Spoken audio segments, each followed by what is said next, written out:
Hey, how's it going? What? Have you done something to your hair or something? You look different. You're like you've got a haircut or something? I don't know. Okay, I'm only saying that because you...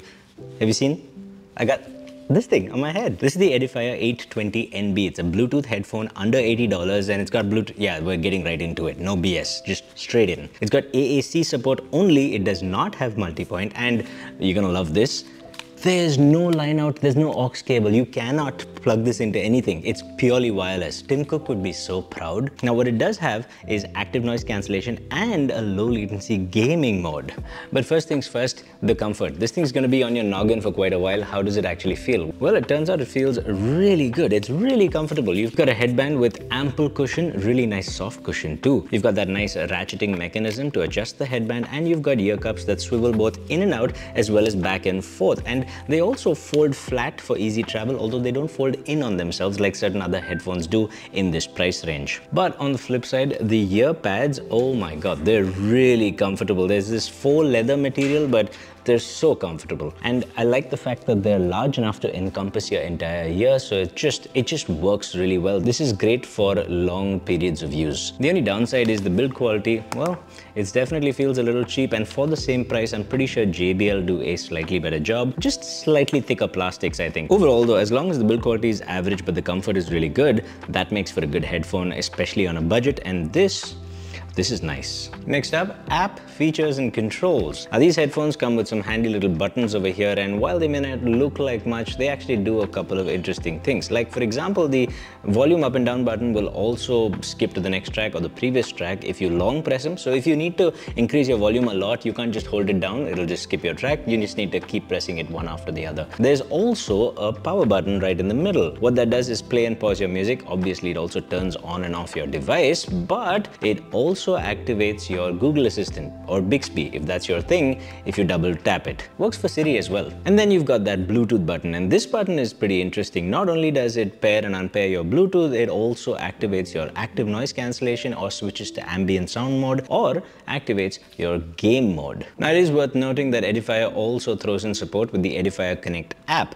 The app doesn't do all that much. It does a couple of interesting things though. You can change the name of the device. That's something. But also you've got a user manual if you want to know which button does what. You can turn the power on and off, but more importantly, you've got these two pages. The first page has the option to play soothing sounds, which, I mean, that's a thing, I guess. But also you can activate or deactivate noise reduction and have ambient sound mode on 7 different levels. We'll talk about that in just a second. On page 2, there's also the gaming mode, which turns on and off. Now, it is worth noting that there's a lady that lives inside this that tells you what it's doing. So if you go to ambient sound mode, she'll say ambient sound mode and so on. But if you don't like that, you can always go into the settings menu and turn the prompt volume to 0 and she will just turn off. And I think that actually makes mode switching just a little bit faster even. Just a little pro tip between me and you.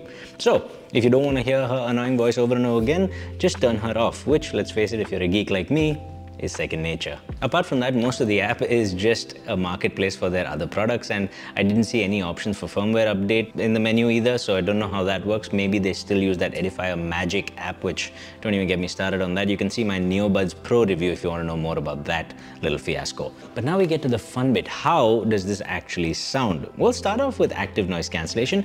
I'm going to say it is commensurate with the price. That means that it basically takes away a lot of bass frequencies, and it does that quite well, but it does not reduce much by way of mid and high frequencies. What does that mean? Well, if you're on an aircraft, which I was just a couple of days ago and I took this along with me, it does a very good job of reducing all the sound. But if you're on a noisy bus or public transport and you want to drown out people's voices and traffic noises, then this doesn't do a very good job. This basically gives you a world without bass. That's it. Effective in some situations, but not all situations. Although, if you are in traffic, you turn on ANC and you pump your music up a little bit, and then you should be okay. It's still better off than certain other alternatives like the JBL Tune 710BT, which doesn't have ANC.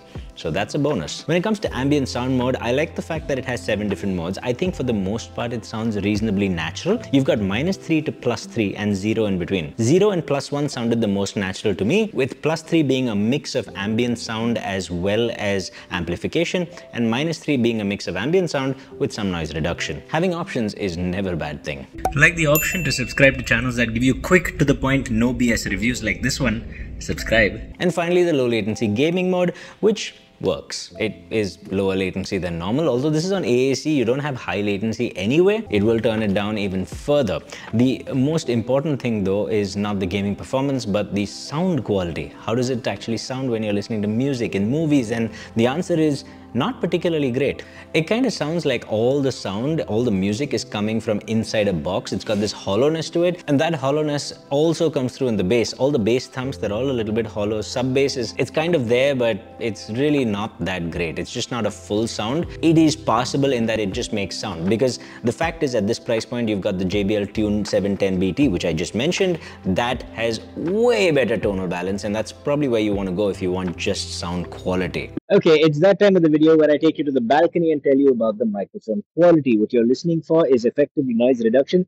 There's a lot of noise. There's a lot of traffic. There's honking, there's engine noise, all of that good stuff. And every once in a while, the neighbors up above, they're doing a bunch of renovation, drilling and hammering. There's a whole bunch of noise here. So how is my voice coming through? I think you'll notice that the noise cancelling is actually pretty decent. You shouldn't be able to hear too much of my surroundings, but my voice does come through reasonably clear, but it comes in a little bit low res, a little bit boxy quality. Overall, though, it does the job and it cancels out noise really well, which I think is quite good. While we're out here, I may as well tell you about the battery life. It gives you about 27 to 30 hours realistically with active noise cancellation on and AAC codec running with volume at about 65% with media running in the background.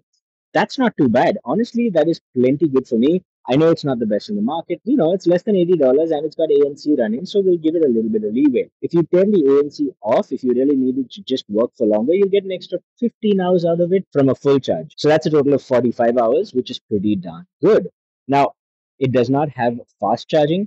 Charging does take a little while. I think it takes a couple of hours to charge up. But overall, I think it's pretty decent, very usable. How is the microphone quality? You tell me. Look, where the Edifier 820NB really excels, the whole reason for this being is probably a combination of a couple of things. 3 things actually. 1, the comfort. It's very, very good. 2, the active noise cancellation. It's quite respectable for the price. And 3, battery life. So as long as you don't care too much about sound quality and you do care about noise cancelling and comfort, then the Edifier 820NB should be on your list of lookouts. But if you want something with much, much better tonal balance and the bonus of multi-point, then check out the 710BT over here. Or there's that time where I went to the World Cup and in the stadium, while they were playing the game, I basically battled 11 different Bluetooth earbuds. Yeah, that happened. Check that out over here. And I'll see you in the next one. Stay happy, stay peaceful, stay colorful. Namaste.